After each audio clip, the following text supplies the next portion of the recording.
John McCain's top strategist just unloaded on Brian Kemp for stealing Georgia's governor election. Yesterday, Democratic candidate Stacey Abrams finally gave up her bid to become Georgia's first African-American governor, unable to legally overcome the obstacle of systematic and racially driven voter disenfranchisement and suppression perpetrated by her opponent, Republican Secretary of State Brian Kemp. The election was flagrantly stolen by Kemp, and even members of his own party are angry enough to call him out and denounce him as illegitimate.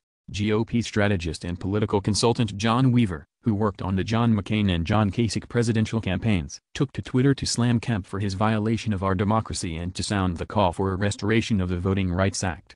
John Weaver tweet @GOP, "This hack at Brian Kemp guy is the next governor of Georgia, but he cheated and undermined democracy every step of the way. Stacey Abrams should be governor, but isn't due to actions that can't be tolerated. She has a bright future. We need a new, enforceable Voting Rights Act." Now, Kemp, who is in charge of the office that conducts elections, did everything in his power to keep people from being able to vote. Over the past 6 years, he's purged nearly 2.5 million people off of the voter rolls, suspended the applications of 53,000 more would-be voters, and rejected nearly 600 absentee ballots.